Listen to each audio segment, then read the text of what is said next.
En 25 ans, le nombre d'exploitations agricoles sur les balcons de Beldonne a baissé de plus de la moitié, affectant principalement la production laitière. Même si l'élevage d'ovins à viande reste majoritaire, on compte aujourd'hui seulement un seul producteur de viande bovine et 2 producteurs laitiers caprins et bovins avec atelier de transformation pour de la vente directe. Alors effectivement, avant, l'agriculture, c'était l'activité économique principale des balcons de Beldonne. Aujourd'hui, on s'aperçoit que sur Revel, il reste moins de 10 exploitations au total. La majorité de ces personnes, elles sont double actives, tout simplement parce que les revenus ne sont pas suffisants et sont obligés de conforter justement leurs revenus par d'autres moyens. Il y en a donc une minorité qui vivent aujourd'hui exclusivement de l'agriculture. Métier d'autant plus difficile à exercer en moyenne montagne, avec un climat qui impose l'activité d'élevage plutôt que de culture. L'agriculteur subit en plus une pression foncière importante et préjudiciable.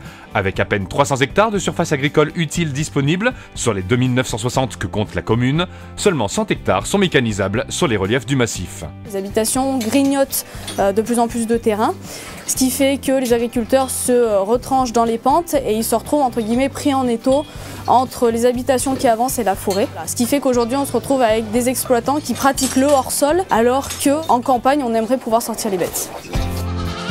D'où la nécessité d'apporter une aide logistique aux exploitants comme un branchement d'eau ou un accès au terrain, de leur confier des parcelles communales en friche afin qu'ils les entretiennent et de mettre en place un label spécifique pour valoriser les productions agricoles locales. En parallèle à ça, une idée qui nous est venue, ce serait peut-être de réfléchir avec les agriculteurs à la mise en place d'un nouveau moyen de commercialisation de leurs produits, par exemple en étudiant la réouverture d'un commerce dans le village.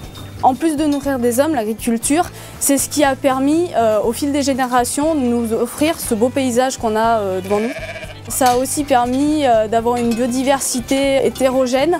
Aujourd'hui, malheureusement, on se rend compte qu'avec le déclin des exploitations agricoles, on a des parcelles qui se referment, une forêt qui avance, que ce soit sur les contreforts de Revel, aussi bien que sur les parcelles qui sont pastoralisées en montagne. Autant d'actions nécessaires pour soutenir et préserver durablement un patrimoine économique, social et environnemental sensible. En raisonnant un peu mieux et éventuellement en étant un peu le médiateur dans certaines discussions entre les propriétaires terriens et tous les acteurs du monde agricole, peut-être qu'un jour on arrivera à avoir un système qui fonctionne un peu mieux et qui facilite la vie de nos exploitants.